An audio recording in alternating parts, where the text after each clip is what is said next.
நாளை அமாவாசையில் இந்த பொருட்களை வாங்கினால் நமக்கு மிகப்பெரிய அதிர்ஷ்டத்தை அள்ளி கொடுக்கும். ஆவணி மாதத்தில் வரக்கூடிய அமாவாசையில் பித்ரு வழிபாடு செய்வதும் இந்த பொருட்களை வாங்குவதும் பேரதிர்ஷ்டத்தை கொடுக்கும் என்பது நம்பப்படுகிறது. அந்த பொருட்கள் என்ன என்பதை பற்றி இந்த பதிவில் நாம் பார்க்கலாம். பொதுவாக அமாவாசை தினத்தில் பித்ரு பூஜை செய்வதும் காகத்திற்கு சாதம் வைப்பதும் அன்னதானம் செய்வதும் விசேஷமானது.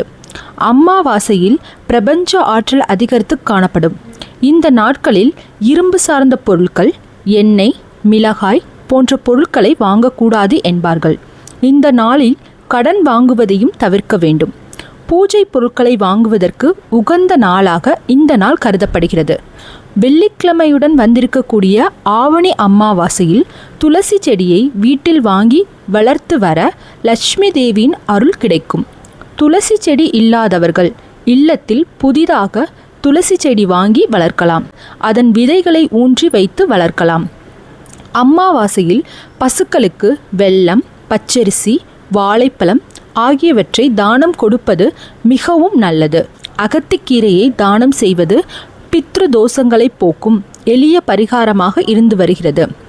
அமாவாசையில் ஆடம்பர செலவுகளை தவிர்க்க வேண்டும்.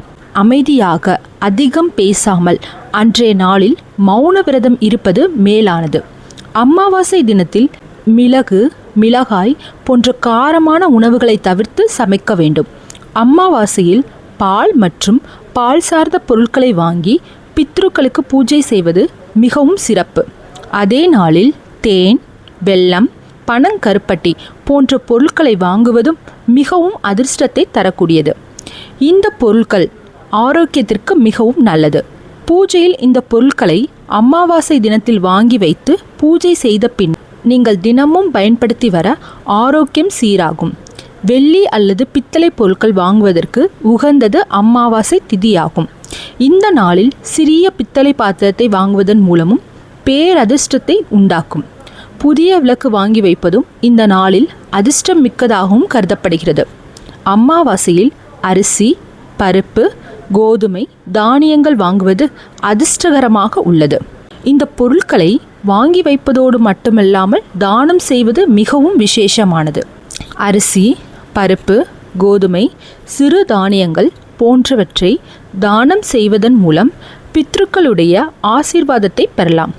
எள்ளு சாதம் செய்து காகத்திற்கு படைப்பது பித்ரு தோஷத்தை போக்கும். எள்ளு, வாழைக்காய் போன்றவற்றை வீட்டில் சமைத்து சாப்பிடுவது மிகவும் நன்மை தரக்கூடியது.